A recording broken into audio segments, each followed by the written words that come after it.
Scope of philosophy. यहाँ दर्शन का क्षेत्र संपूर्ण जीवन को माना जाता है।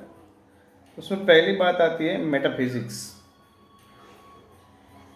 मेटाफिजिक्स में क्या होता है, विवेच्य पदार्थ सत्य है और तत्व मीमांसा प्रतीति से सत्य को पृथक करती है।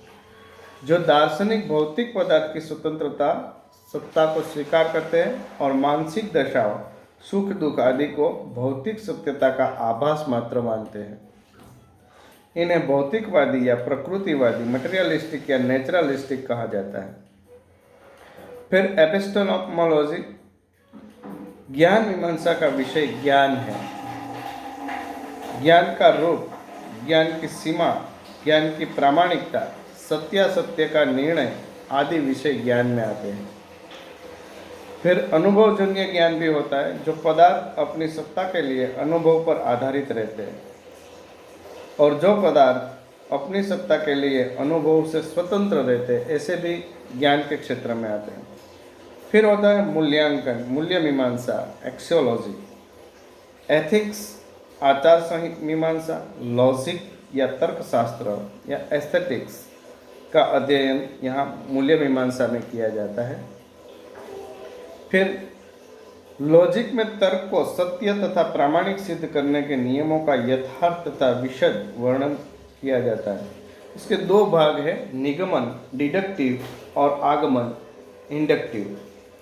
तो निगमन में सामान्य से विशेष तर्क के तरफ जाते हैं और आगमन में विशेष से सामान्य की ओर जाते हैं। फिर एस्थेटिक्स में सौंदर्य निर्णय और व्यवहारिक सौंदर्य का अध्ययन किया जाता है। तो ये दर्शन की बातें हुई।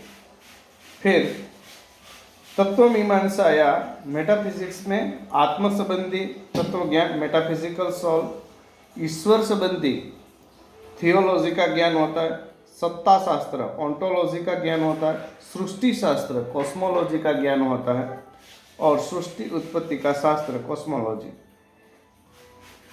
एक्सियोलॉजी में एथिक्स, लॉजिक और एस्थेटिक्स तीन का समावेश होता है। और ज्ञान के बारे में हमने देखा है, अनुभवजन्य ज्ञान को प्राधान्य दिया जाता है।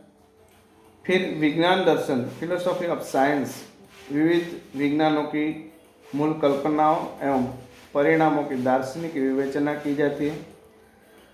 समाज विज्ञानों का दर्शन, फिलोसॉफी ऑफ सोशल साइंसेस, शिक्षा दर्शन, तो उसमें शिक्षा दर्शन आता है, राजनैतिक दर्शन आता है, अर्थशास्त्र का दर्शन आता है, समाज दर्शन आता है, ये सब बातें आती हैं। फिर शब्दार्थ शास्त्र होता है, ये भी एक शास्त्र होता है। तो उस हिसाब से हमने दर्शन के बारे में, उसकी जो क्षेत्र है उसके बारे में देखा।